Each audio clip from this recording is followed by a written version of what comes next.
This is When Santa Slays. Written by Craig A. Falconer. Narrated by Hector Carrillo.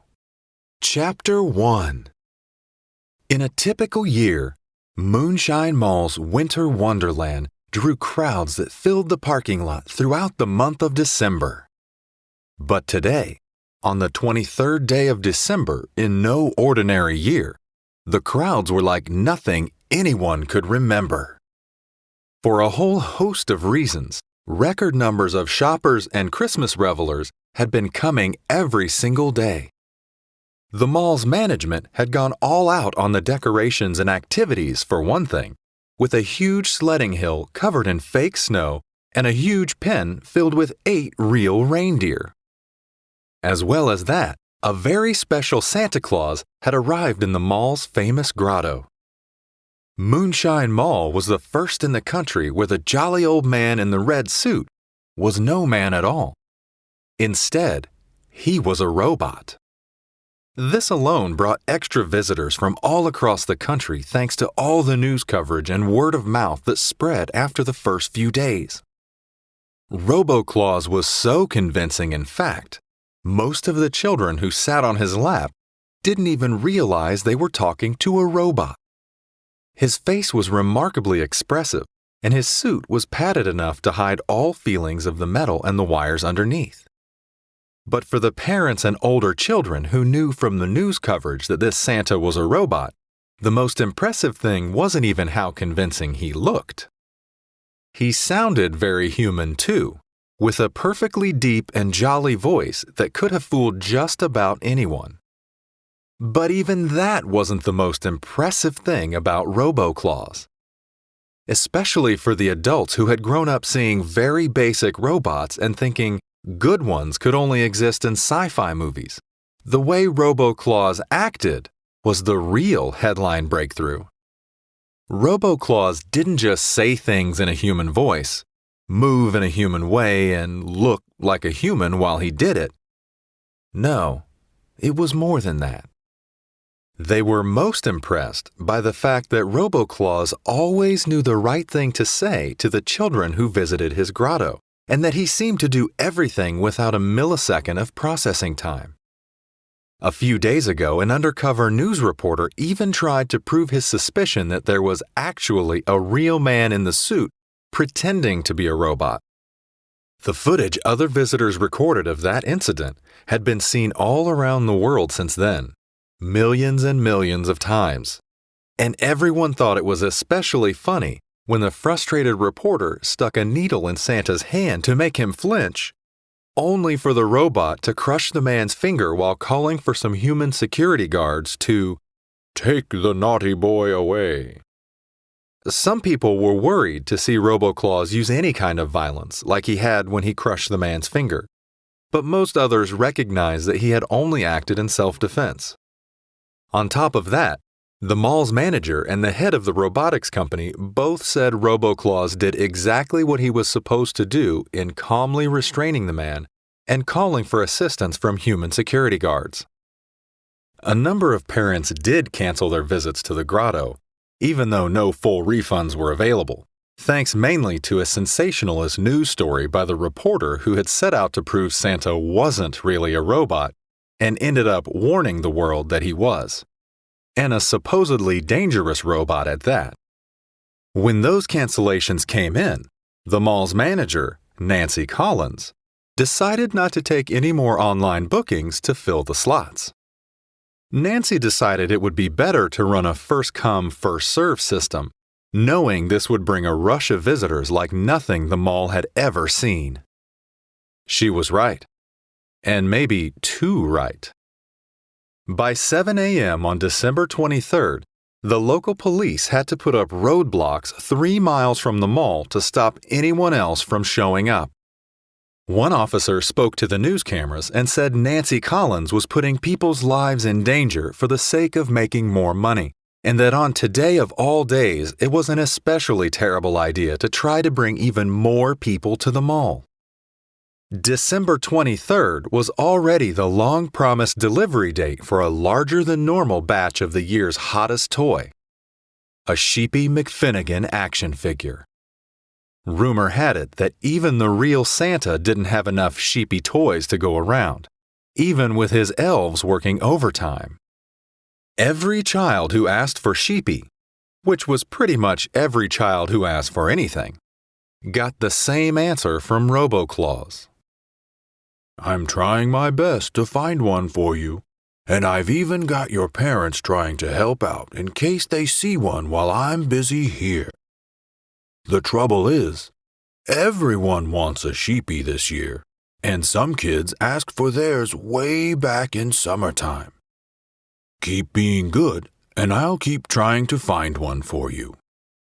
Needless to say, the parents of those children really were doing all they could to find a Sheepy McFinnigan. The action figures were like gold dust, and Nancy Collins in the mall's management office knew that better than anyone. Nancy had come to Moonshine Mall with a business background that made her famous. She was a ruthless operator who once fired her own brother for failing to hit his sales target in a company they co-founded. The nickname Nasty Nancy didn't come for no reason, and she liked it. No one ever said it to her face, and she liked that too. Nancy was the undisputed boss of Moonshine Mall, and everyone knew it.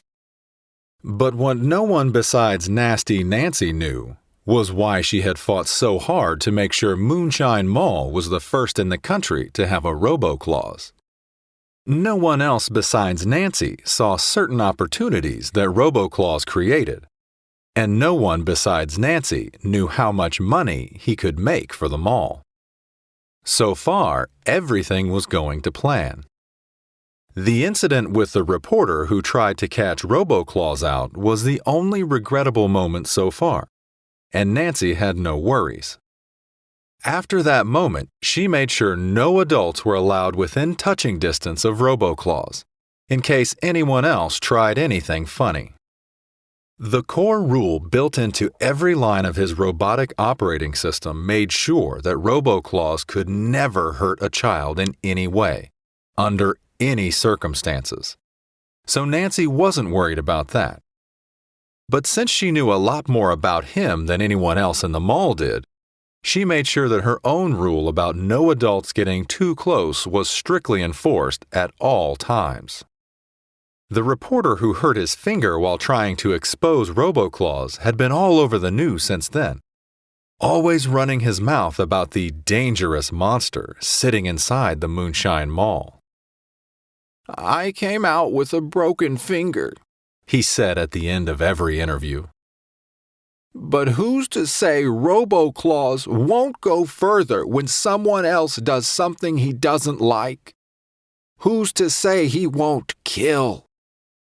All across the country, and especially inside Moonshine Mall, people almost laughed their heads off at the idea of jolly old RoboClaws killing anything. But by Christmas Eve, heads really would be rolling, and that reporter wouldn't be sounding so silly anymore. Chapter 2. On December 23rd, Nancy Collins arrived for work several hours before Moonshine Mall opened to the public, exactly like she had on every other day of the month so far. This was much earlier than she came in at any other time of year, but everyone in the mall business knew that December was a time like no other. And this year it was even bigger than ever, with unprecedented visitor numbers due to the combination of massive interest in RoboClaws and last-minute desperation to find a Sheepy McFinnigan action figure. Everyone in the mall business also knew that December 23rd was always the busiest day of the busiest month of the year, when a lot of people set out to pick up their final few gifts before a family day at home on Christmas Eve. Nancy had done everything she could to make this the biggest day in the mall's history, and all the news reports about early morning traffic jams and police warnings were music to her ears. The first thing Nancy did when she arrived was usually a quick check-in with RoboClaws to make sure everything was ready for another smooth day at the grotto. Her only regret about the Winter Wonderland setup was the reindeer pen, which had brought some protests from animal rights activists who said the area was too small for 8 reindeer and that all the bright lights and music was upsetting for them. But Nancy didn't care about the reindeer themselves. Far from it. All she cared about was the negative publicity the story brought to her mall. She made sure to get on TV the morning after the protest, calling the protesters humbugs and accusing them of trying to steal the spirit of Christmas from all the happy children who wanted to see Rudolph and his friends. The kids did like seeing the reindeer, but Nancy felt like the animals had been more trouble than they were worth. Other parts of Winter Wonderland were just as popular with the kids and brought a lot less headaches. Ice Cream Falls was probably the most popular attraction of all, especially at the hourly changeover points when the color of the gloopy water changed to a different flavor and every child gasped in wonder. An artificial waterfall had all kinds of advantages over a live reindeer herd, as Nancy had come to realize more and more with each passing day. It didn't need to be fed for one thing, and it didn't make piles of stinky mess that had to be cleaned up by keepers. Robot reindeer were definitely at the top of Nancy's wish list for next Christmas. On the busiest of all days at 6:30 a.m., Nancy groaned when she arrived at RoboClaws and saw that the keepers were in the nearby enclosure. This meant she had to wait for her daily check-in because some important details had to stay secret. In truth, the check-ins were getting less and less important anyway. RoboClaws had proven his worth to Nancy during her very first morning check-in, way back on December 2nd. When she connected her phone to his storage chip for that first data transfer, she had smiled wider than any of the kids who visited the grotto. The data RoboClaws gathered was priceless. All day he recorded every single request by every single child, along with all kinds of extra details, like how many brothers and sisters they said they had or what kind of jobs their parents did. Nancy had even tinkered with the setting to make sure RoboClaws made a note of the brand of clothing and shoes the kids and their parents were wearing, to build up customer profiles she could use to target families with the most money. But the most important piece of data RoboClaws gave Nancy on the first day was the simplest one of all. The revelation that almost every child wanted a Sheepy McFinnigan action figure for Christmas. By December 23rd, this was universally common knowledge. But thanks to RoboClaws and his real-world market research, Nancy was able to get ahead of the curve and make sure the mall secured a huge stock of the toys before they became rarer than hen's teeth. Her plan to make as much money as possible out of Christmas ran much deeper than that, though. And today was the day when it was all going to pay off. While she waited for the keepers to get out of the reindeer pen so she could download the latest data from RoboClaws, Nancy took a short walk to the block of bathrooms that were currently closed for refurbishment. In reality, they weren't being refurbished at all. Nancy's total control over the mall meant that she had been able to make sure no one else had a key for these bathrooms, or their emergency fire exit that backed onto the access road for deliveries. It was a perfect setup for a perfect plan. And after a whole month of waiting, the big payoff was finally coming Nancy's way. She smiled like a devil when she looked inside the bathrooms, proud of her own devious plan and already thinking about how she was going to spend all of the money.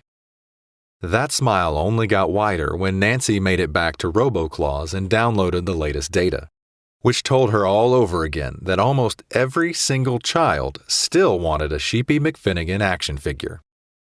Ever since RoboClaws gave Nancy a head start in knowing how popular this toy would become, she had personally placed as many wholesale orders as she could. No one else had any idea how many she had secured, let alone how many she had kept for herself instead of passing along to the mall's toy stores. Nancy had been running calculations all month on how to make as much money from her stock as possible, and RoboClaws had also helped out on this front. All of the customer data the robot gathered, based on what brands of clothes the kids were wearing and what jobs their parents had, was crucial for this. Nancy fed all of the data into a system on her computer, where she made a note of which parents would be able to pay the most excessive price for a Sheepy McFinnigan toy. Each time Nancy got hold of the toys, she had two choices. The first option was to pass them on to the stores in the mall so they could put them on their shelves and sell them for the recommended retail price. That was good for business, because a steady trickle of toys making their way onto shelves every day meant a steady stream of parents showing up every day in the faint hope of getting their hands on one. If there were never any toys on the shelf, customers would stop coming.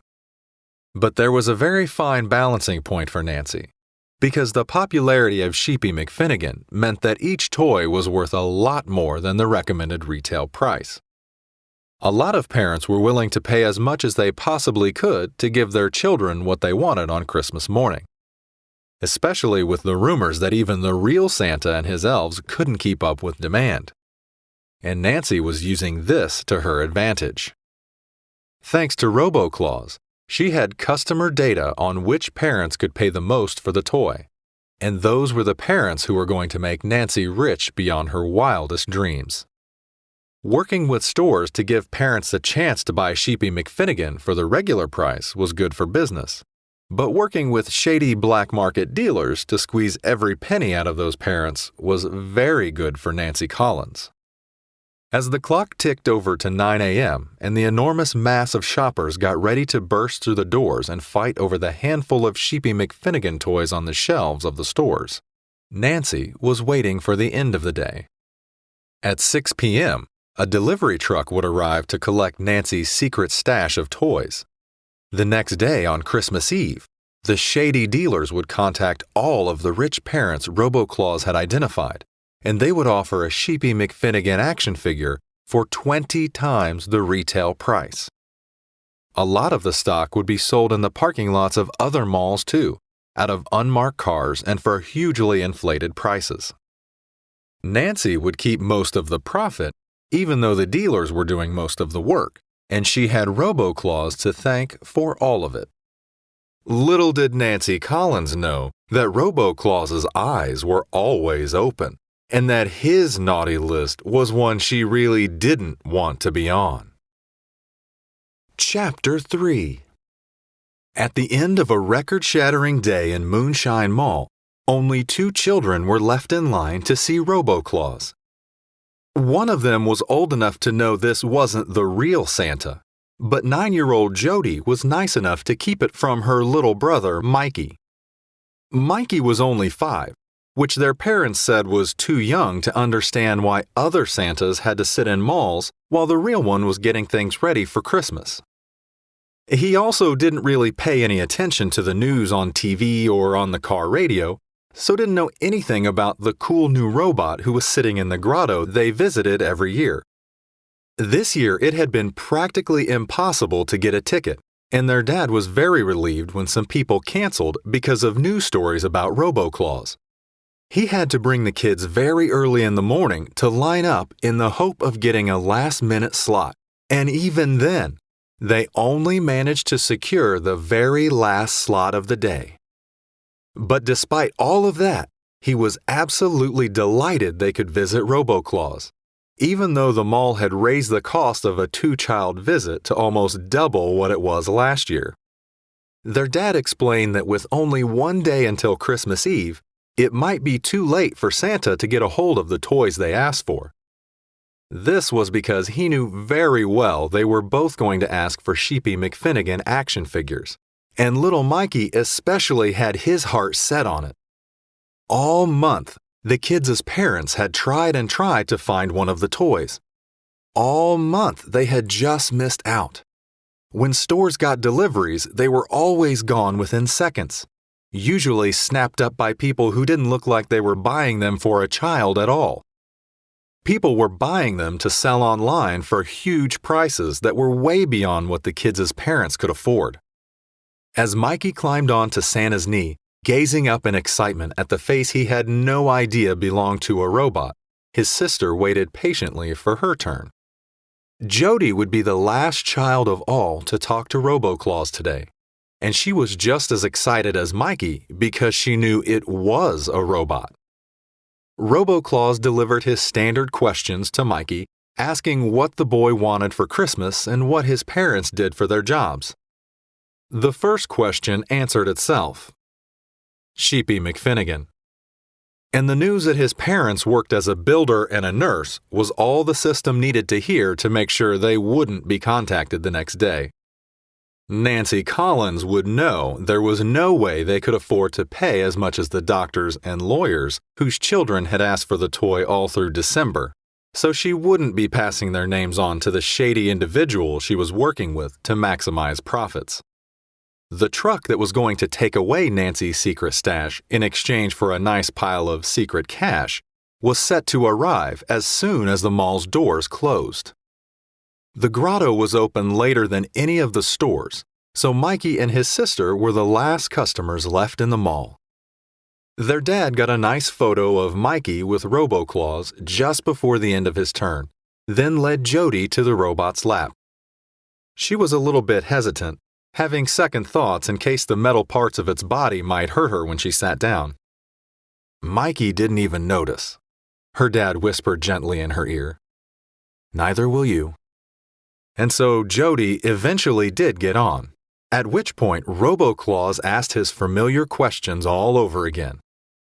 In truth, the kids' clothing would have been a giveaway that their parents couldn't afford the huge price of a black market Sheepy McFinnigan, even without knowing their jobs.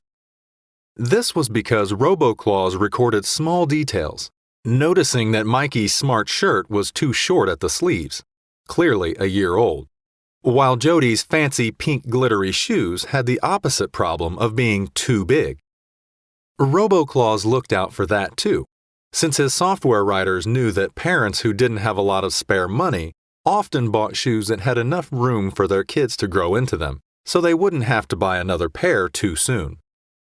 "I would really like a Sheepy McFinnigan," Jody said to RoboClaws, sounding for a moment as though she had forgotten he was a robot. That was very understandable given how real he looked and how much he sounded like a real person, let alone with all the winter wonderland decorations and Christmas music making the moment feel so magical.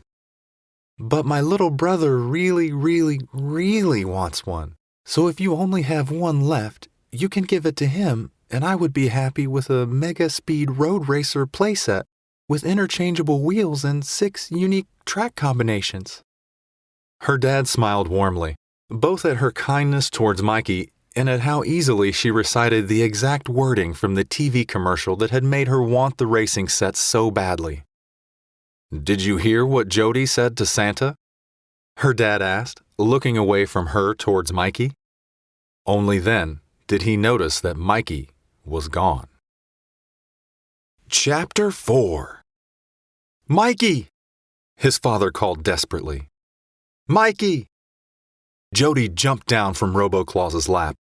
"Where is he?" she gasped. Their father was scanning every direction of the almost empty mall.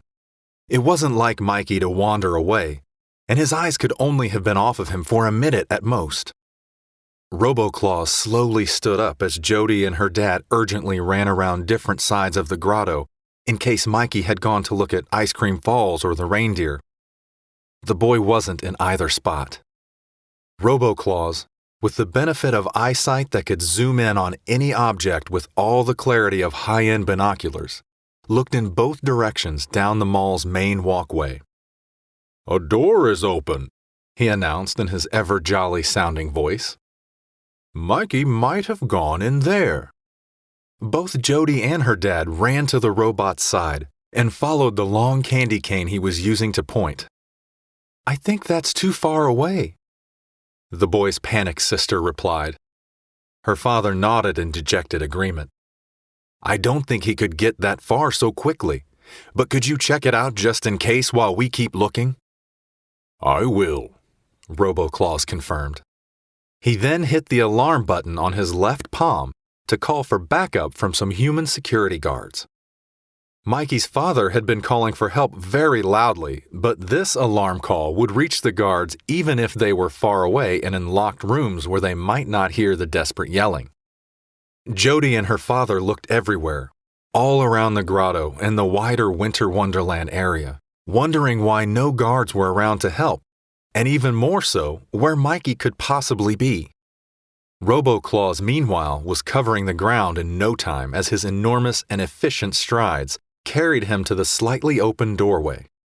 The door was marked as a bathroom, and there were several warnings that it was closed for refurbishment, along with some plastic fencing that looked like it had just been moved away from the door. The robot paused, listening closely to determine whether he had heard some faint words coming from behind the door or from somewhere else in the mall. Then he heard more, less faint, and in a voice he knew as belonging to Nancy Collins. "Let's just get this done," the mall's manager said. "We don't have long and we can't risk getting caught." RoboClaws had heard enough. He swung the door open in a single quick movement, then stood in shock at the sight before him. The super-intelligent robot glanced around the room, taking in the mountain-sized stacks of Sheepy McFinnigan action figures and the bags full of money in each of Nasty Nancy Collins's hands.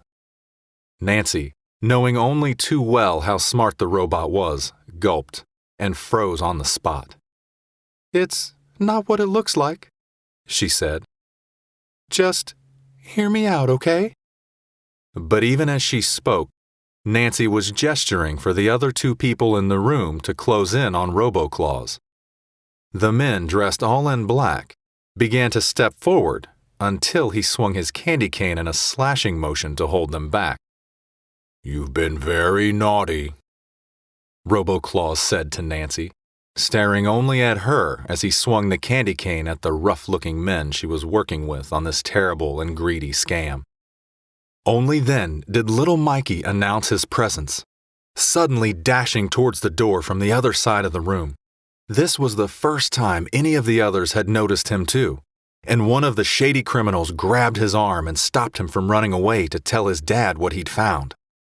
RoboClaws looked away from Nancy for the first time.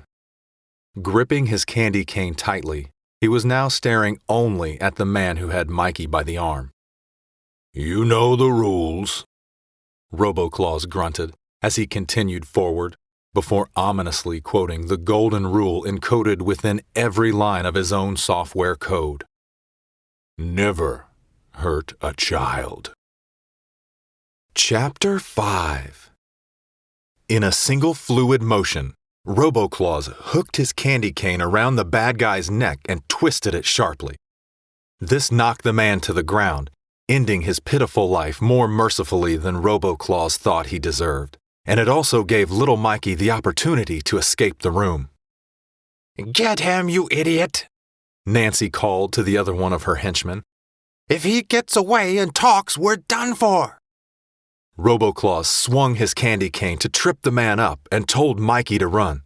The boy did as he was told and went as quickly as his little legs would take him, heading back towards the Winter Wonderland area where his dad and sister were desperately searching for him. Alone with Nancy Collins, clearly the mastermind of a heinous plot to make herself rich by cashing in on toys at the expense of poor children like Mikey and Jody, RoboClaws stared at her like a cat staring at a mouse. He tapped the emergency button on his palm once again, calling for backup that for some reason still wasn't coming. "Those children will be sad on Christmas Day because of you," he said. His voice remained jolly, since this was the only tone his software allowed him to speak in, and this added a surreal element. To hear someone saying such angry words in a jolly voice, all the while his expressive and very human-looking face made the anger obvious, was like nothing Nancy had ever experienced.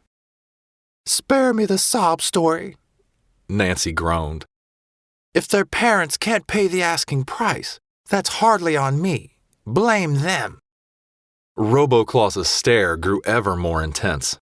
He had sat in the grotto for 23 days, listening to polite children ask for the one little action figure they wanted more than anything else. He had sat there listening to their hard-working parents trying to explain, just like he did, that there weren't enough Sheepy McFinnigans to go around this year. The main problem had been a fire near the factory, which meant production slowed down in late September, just as the Sheepy McFinnigan movie was released, and so many kids fell in love with the brave superhero sheep. Stock levels would be back to normal in springtime, but that wasn't going to help anyone on Christmas Day. And as Robo-Claus stood before countless neat piles of literally thousands of sought-after action figures, the face of the woman who masterminded the scam turned to stone under the pressure of his gaze. "Those children will be sad on Christmas Day because of you," he repeated. "And you know the rule too, Nancy. Never hurt a child." Surprising Robo-Claus to no end, Nancy started smiling. "What are you so happy about?" he asked. The answer came in the form of a hard blow to the back of his head, knocking him off balance. He stumbled forward and turned to see 3 of the mall's security officers. His eyes flicked between all 3 of them, trying to figure out what was going on. "They're in on it too, you stupid robot," Nancy laughed. "When you called them in, you were calling my backup." Robo-Claus carefully considered his next best move. "One of you get out there and make sure Henderson finds the kid he's looking for," Nancy barked at her corrupt security guards, wasting no time in choosing her next move. "And the other 2, take this pathetic thing down so we can finish this deal." As one of the guards dashed out of the door, Robo-Claus held his position and pretended to still be thinking. When the remaining 2 men approached, however, one coming from each side in an attempt to circle him, he dropped his candy cane and thrust out his arms to grab one of the men's necks in each of his vice-like hands. He dropped one to the ground and then held the other up high before throwing him at Nancy like he was nothing more than a pillow. Neither would be causing any more problems. The impact of this thrown body knocked Nancy back into the wall and down to the ground. Robo-Claus then stepped forward, ripping some fabric from his suit and using it to secure Nancy's hands together. When that was done, he moved her into the middle of the room and all but buried her in a huge pile of boxes of action figures. Only her head stuck out over the pile, like a periscope peeking out of the water. "I'll be back for you," Robo-Claus vowed, picking up his candy cane before he set out into the mall to make sure Mikey and Jody were safe. He paused for a moment to point at the priceless pile of Sheepy McFinnigans that could bring so much joy to so many children. "And I'll be back for them, too." Chapter 6. "Oh, thank God." Mikey's father sighed in relief as the boy ran towards him. The relief didn't last long, though. Only until 2 angry-looking men came into view just behind the frightened boy. One was dressed all in black and ran closest to Mikey, with a speedy security guard close behind. "They don't look like they're trying to help him," Jody gasped, but even as she spoke, her father was already on the way to meet Mikey. He got there just before the men and whisked his relieved son into his arms. The time to ask why the boy had wandered away and the delivery of his punishment for doing it would come later, as would his explanation of seeing a woman stepping out of the bathroom door with 2 Sheepy McFinnigan toys under her arms before heading back in. For now, there was only relief that Mikey was okay and confusion as to what on earth was going on with the security guard and the other man. Now that Mikey was in his father's arms and out of their reach, the corrupt and greedy security guards tried to concoct a story about how they were trying to make sure he didn't get hurt. "They have a whole pile of Sheepy toys in there," Mikey said to his increasingly confused dad. "Santa saved me from one of the bad guys, but there are more of them, and they have a whole pile of Sheepy toys."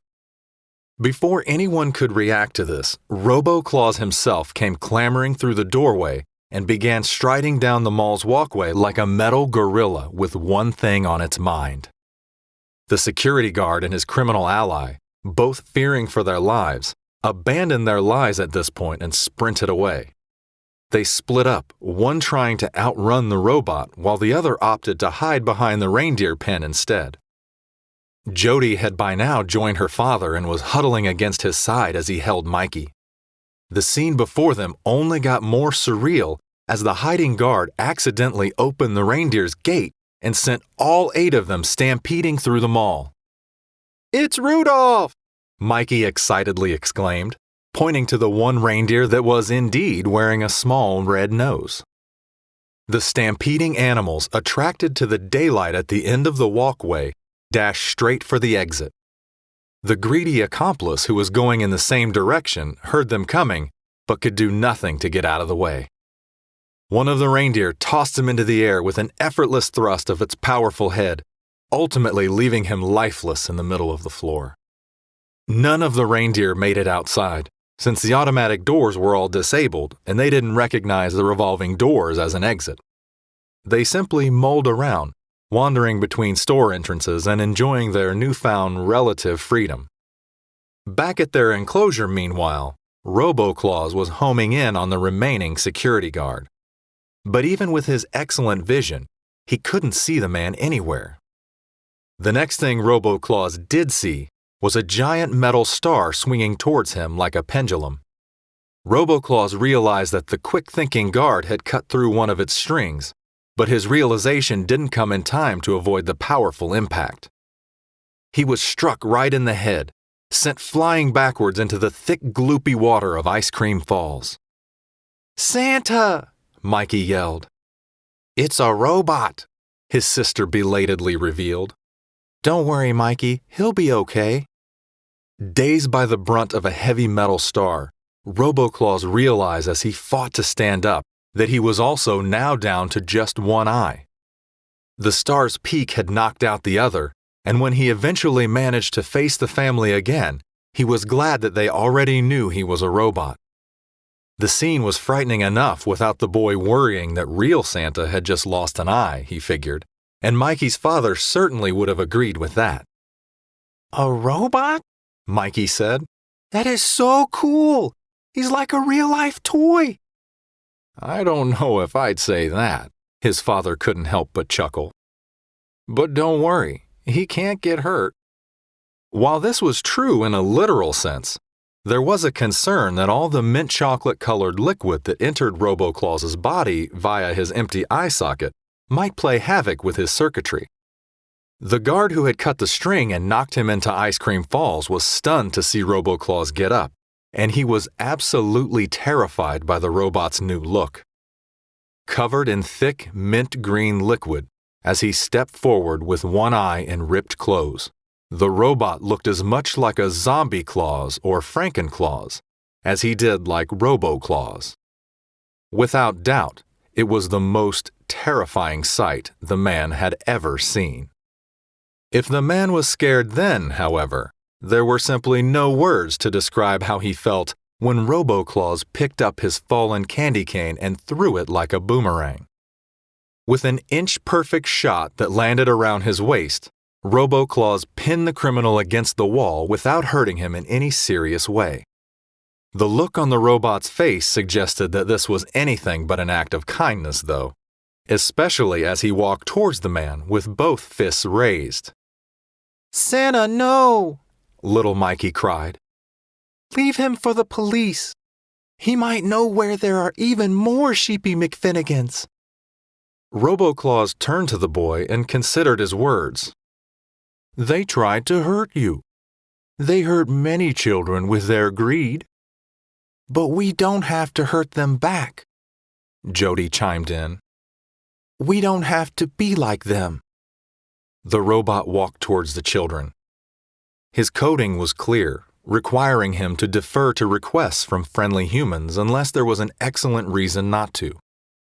With 3 of the bad guys already taken out, either by the protective robot or by the stampeding reindeer, Robo-Claus was content to take the humans' advice and leave this guard and Nancy Collins for the police to deal with.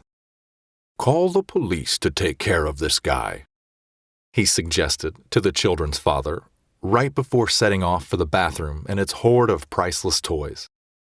"I'll take care of Christmas." Chapter 7. It's a scene that simply has to be seen to be believed. the TV reporter began, speaking from outside Moonshine Mall. Thankfully, we have security camera footage from inside the mall to show that what this brave family saw in there really did happen. Mikey and Jody stood next to their father, all while more and more police officers continued flooding into the mall to deal with the fallout. A dastardly scheme to steal Christmas joy from thousands of children has been thwarted today, the reporter continued. And it's all thanks to these brave folks and one remarkable robot. Unconfirmed reports suggest that Moonshine Mall's manager, Nancy Collins, was the mastermind behind a scam that also involves several of the mall's security guards. As the reporter was speaking, the doors behind them opened to reveal RoboClaws with an escort of 3 police officers. This kind of incident was totally unprecedented, since there had never been a robot as sophisticated as RoboClaws, and certainly none that had ever gotten into a fight, much less killed 3 bad guys to protect an innocent child. No one really knew the protocol, but the family had vouched for the robot's innocence, and the footage the police had seen certainly agreed with their retelling. It didn't seem likely that RoboClaws was going to be questioned by the police like a human would be, but no one knew if they were hoping to talk to him some more or were just waiting for an expert to come along and switch him off. All they knew was that he had saved the day, quite literally for little Mikey, and that he had saved Christmas for thousands of excited children. Time would tell what would become of RoboClaws, and whether any other kinds of robots would be made with the incredible technology within him. But for now, the officers had agreed with his request to deliver something to the kids before he went back inside and away from public view. "Merry Christmas, Mikey," RoboClaws said, handing the stunned child his very own Sheepy McFinnigan action figure. Mikey held it in his hands and stared in disbelief, creating a shot for the news cameras that would become a famous snapshot of childhood joy. While everyone looked at Mikey, RoboClaws handed 2 boxes to his big sister. The first was a Mega Speed Road Racer playset, which she had asked for as a second choice gift so that Mikey could get a Sheepy figure if there was only one left. She could hardly believe her luck at that, and when she saw that the box underneath was another Sheepy McFinnigan for her, she really couldn't believe it. The girl set the toys down carefully, valuing them way too much to drop them to the ground even in this state of stunned joy, then threw her empty arms around RoboClaws. With one eye and mint green skin, he no longer looked as friendly as he had at the start of the day. Jody didn't care, though. A police officer stepped forward to speak with the reporter very quickly, and the few sentences he spoke would bring Christmas cheer to thousands of children. "We have discovered a stash of an estimated 6,000 Sheepy McFinnigan action figures," the officer said, "all of which were stockpiled by the mall's manager over the past month as part of a scam to sell them on the black market to the highest bidder. Our robotic Christmas friend here has informed us that there are actually enough toys to go around all of the children who asked for one since December 1st. We've already spoken to the owners of all the toy stores inside the mall, and they'd like to invite everyone on RoboClaw's list to come on down to Moonshine Mall tomorrow and pick up their toy for the recommended retail price." "You have 6,000 Sheepy McFinnigans in stock?" the reporter asked, amazed to hear this. The police officer nodded. "But I want to remind everyone that RoboClaws does have a list of children who asked for the toy," he replied, "and he will be checking it twice. So please bear in mind these toys are only for children who asked RoboClaws for a Sheepy McFinnigan figure this month. Don't try to fool anyone. It won't work. And besides, it's the season to be jolly and truthful." "Hear, hear!" someone shouted approvingly from the crowd that had gathered, composed mainly of people who had been stuck in the parking lot's usual 6 p.m. traffic jam after leaving the mall just before the madness began.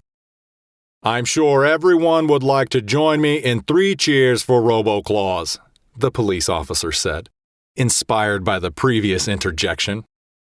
So here we go. Hip, hip, hooray! The crowd replied. Hip, hip, hooray! Last one, even louder. Hip, hip, hooray! Everyone was smiling now, not least of all Robo-Claus himself. Merry Christmas, kids, he said to Mikey and Jody before he set off back inside with the police officers. And remember, keep being good. Thank you for listening to When Santa Slays, written by Craig A. Falconer, narrated by Hector Carrillo. Copyright 2020 by Craig Falconer.